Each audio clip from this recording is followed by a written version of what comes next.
JJ, who should coach the Lakers? I think Mark Jackson deserves another shot. And I don't know if that's who they've targeted, who's number one on their list. There's tons of rumors about Doc Rivers and maybe leaving Philly and getting to the Lakers. But as of right now, for who's a real candidate, I like Mark Jackson. Now, Mark Jackson didn't get the Sacramento Kings job. That went to Mike Brown, who then got pummeled by Memphis by 50. Glad he took that job before he got pummeled by 50. I've said Mark Jackson from the beginning. I thought Mark Jackson was the right fit for them. I think he's a guy who is seasoned, who understands strong personality, already has a footprint in the L.A. area, has spent a lot of time there, has a good rapport with LeBron James. It's just, if you're Mark Jackson, you have to make sure that you have the right kind of power as the head coach. And I think that starts with a conversation with Jeannie Buss. Because her op-ed that she had with Bill Pulaski the other day that came out, her having accountability, if I'm Mark Jackson, I'm looking at that saying, okay, those are the signs of an owner that wants to create change with the way the power dynamics are currently orchestrated within that organization. Now might be the right time for me to come there. I have something to say about Mark Jackson. For years, whenever his name would come up, and by the way, if you were a Knicks fan growing up, you love Mark Jackson. He was so good as a rookie. And, with Patrick Ewing, the promise was of championships, and they didn't win any, but they were a powerhouse for years. And Mark Jackson was a part of that in the beginning, the bomb squad, right? So got a lot of love for Mark Jackson.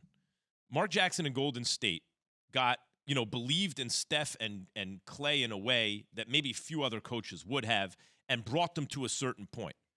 A lot was written and reported, however, that eventually there was sort of a culture of paranoia around the team, that the offense was not really unlocked and they wanted to bring a new guy in.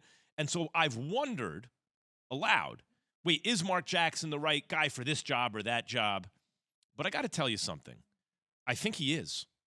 And let me tell you why, who's changed my mind about that, Jay. It's watching Jason Kidd. Jason Kidd was a guy, also a pass-first point guard. Mark Jackson and Jason Kidd, to varying degrees. Kidd was better than Jackson, but they both had this thing where it was like, when they made passes, you think that they're a genius, right? There's some people through their play that it's not just that they're smart, whatever, they are gifted differently, right? It's like, oh my God, there's brilliance in the way he did that. Mark Jackson was that kind of passer, so was Kidd. And obviously. And when Kidd was coaching Milwaukee, I thought the defense was weird and kind of counterproductive, and he got him to a certain point clearly, but not past that. But it's occurred to me since then. This happens in baseball, it happens in football, it happens in boxing. When you are new as a head coach or a head trainer or a manager, that first experience, you're not going to be a fully formed product yet. You're going to learn from that, hopefully, right? I think of boxing trainers in their first big super fight, they make mistakes sometimes. They go on to be the greatest trainer ever. Emmanuel Stewart. They're a guy, no one comes out a fully formed product. And and Buck Showalter in baseball, well, he can get you to a certain place. He can't get you over the top. I don't know. Give him a chance to get you over the top. Don't bring another guy in, right? Jason Kidd is showing you his quality right now as a head coach. He's gotten better, just as many people do in many jobs.